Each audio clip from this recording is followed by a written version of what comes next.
Shtetet e Bashkuara të Amerikës e konsiderojnë Ballkanin Perëndimor një rajon me rëndësi të drejtë për sigurinë kombëtare dhe interesat ekonomike amerikane. Në një dokument të ri strategjik të publikuar nga Departamenti Amerikan i Shtetit, theksohet se stabiliteti i rajonit dhe avancimi i bashkëpunimit ekonomik me vendet e Ballkanit i bëjnë SBA-t më të sigurta, më të forta dhe më të begata. Raporti i titulluar Politika e Shteteve të Bashkuara për promovimin e stabilitetit dhe prosperitetit në Ballkanin Perëndimor është hartuar në kuadër të një kërkese të Kongresit Amerikan për një pasyrë të politikës amerikane në rajon. Dokumenti nënvizon se mosmarrëveshjet e pazidhura dhe ndasitë politike vazhdojnë të cënojnë stabilitetin rajonal dhe të pengojnë zhvillimin afatgjat. Për Kosovë, SBA-ja rithekson mbështetjen për dialogun me Serbinë dhe inkurajon të dyja palët të ecin drejt normalizimit të marrëdhënieve përmes një marrëveshje të qëndrueshme dhe të pranueshme reciprokisht. Në raport vlerësohet edhe roli i pranisë amerikane në kuadër të KFOR-it, i cili konsiderohet thelbësor për ruajtjen e sigurisë dhe lirisë së lëvizjes në Kosovë. Dokumenti shpreh mbështetje edhe për zhvillimin e mëtejshëm të forcës së sigurisë së Kosovës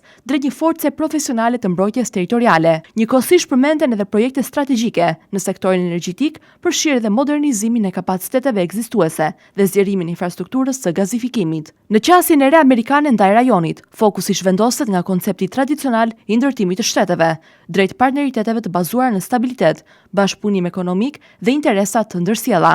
Prioritetet kryesore përfshin edhe forcimin e sigurisë rajonale, luftën kundër krimit të organizuar, zgjerimin e investimeve në energji dhe infrastrukturë, si dhe kundërshtimin e ndikimit të Rusisë dhe Kinës në Ballkanin Perëndimor.